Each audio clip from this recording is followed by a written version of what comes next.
Welcome. Today we're in St. Remy de Provence, a small but captivating town nestled in the rolling hills of the Alpes mountain range. This provincial gem is the perfect blend of rich history, artistic legacy and picturesque beauty. This town has a link to a very, very famous individual, somebody who you all will be familiar with.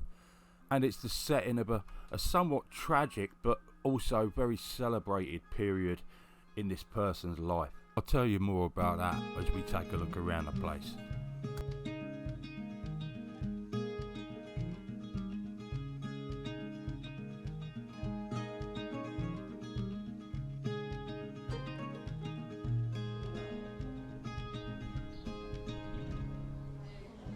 St. Remy enjoys a Mediterranean climate with mild winters and long hot summers, perfect for the olive groves and vineyards that blanket the surrounding countryside. Just outside the town is the ancient Roman city of Glanum. The ruins offer a glimpse into the Roman era with its triumphal arch and well-preserved thermal baths. St. Remy is my first location. I'm on a 3-month filming tour of the French Riviera. It's renowned for being a very beautiful and cultural part of the world. If you enjoy looking around this place and would like to see more of what this area has to offer, I'll leave a link in the description box to the playlist and you can access all of the locations I filmed during the tour.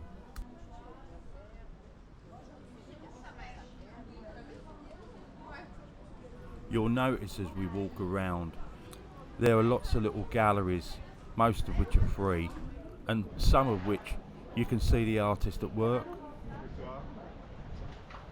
There's a couple of reasons why there are so many. The first of which is believed that St. Remy possesses a special kind of light. It's said to be like no other place. But that's not the only reason why artists flock here. The primary reason is because this place inspired one of art's legends. And that man was the Dutch artist Vincent van Gogh. After a severe mental health crisis during which he cut off part of his own ear, Van Gogh admitted himself to the St. Paul de Mazolle asylum just outside the town centre. So he spent about a year in 1889 in this town, and during that time he produced around 150 pieces of work. It's probably his most productive year ever.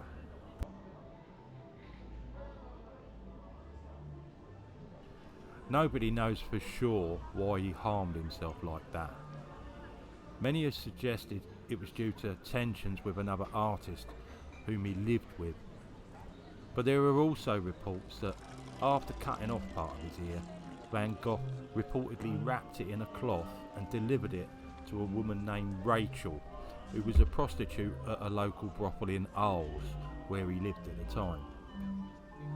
Some believe that Van Gogh's act was a desperate symbolic gesture meant for this woman, either as a misunderstood gift or an offering to seek her forgiveness or compassion.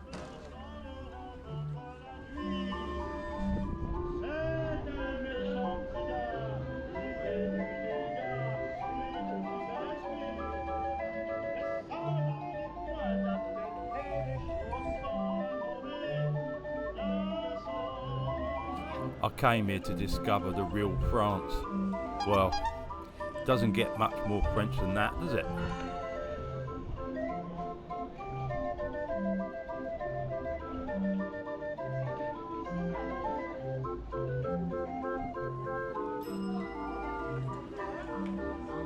As well as dozens of galleries, there are loads of little fashion boutiques here.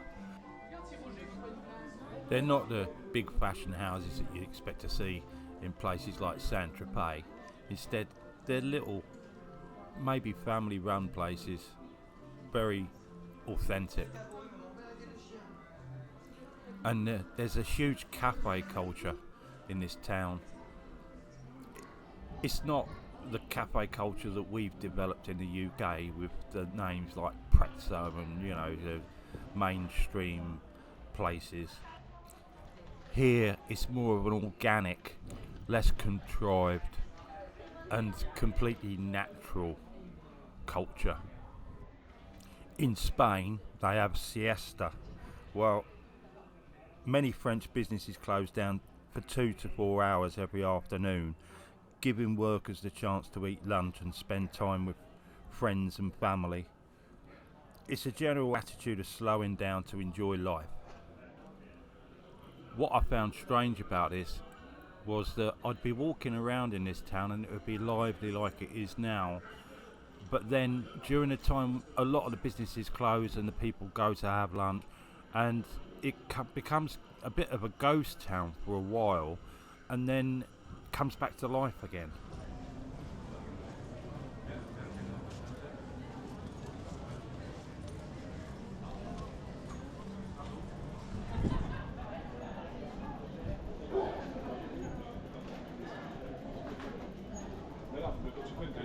Ça prend des 4 roues. Ouais. Du coup, c'est ceux d'avant qui sont plus, ceux qui vont d'avoir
In this part of France, the sun shines up to 330 days of the year. The area has its own microclimate, typically 25-30 degrees, but the most notable thing about this climate is it has its own wind. You can see the leaves moving here, but they're being moved along by something which is known as le mistral.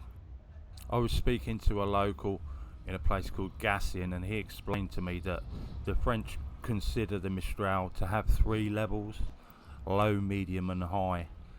Low level, it blows for 3 days at a time. In the medium level, it blows for 6, and in high, it blows for 9 consecutive days. It's beautiful because when it's 25, 26, 27, 28 degrees, this wind accompanies it and it keeps you cool even on the hottest of days. In the winter, on the other hand, Le Mistral whips up very, very strong winds and can blow for days at a time, making the ocean conditions very bad.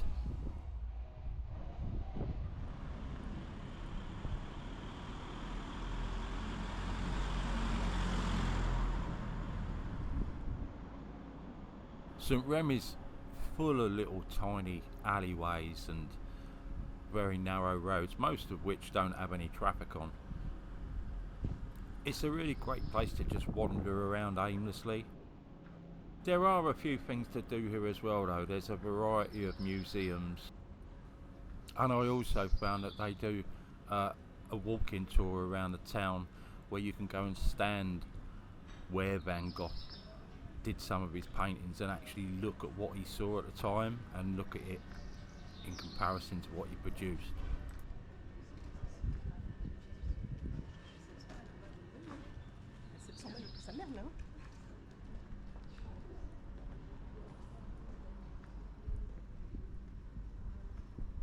My favourite thing of all about the place though, there's so many little nooks and crannies, little tiny out of the way places where it looks a bit mysterious as you look up and you think, what's up there? And then you go up there and you find some little lovely unique places where you could just sit, have a coffee or have something to eat with friends and feel like you're kind of in your own little world.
The Muse Estrin is located in this former 18th century mansion. This museum not only showcases work by Van Gogh but also offers a broader insight into the artistic movements of Provence with pieces from the 19th and 20th centuries.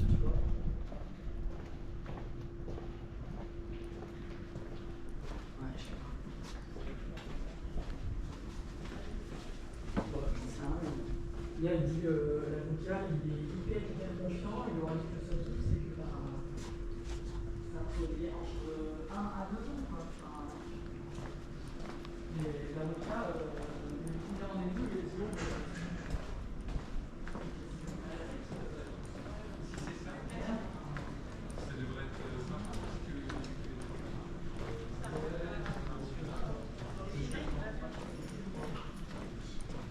Allez. Merci.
When you come upon these arches, it's a bit like getting to the entrance of a walled city. Inside is the old town sort of feeling area, and then you come outside and you've got all the main infrastructure of a town. Big wide streets, nicely lined with plane trees. The more I visit places like this, the more I understand how much nicer it was before we had cars and traffic.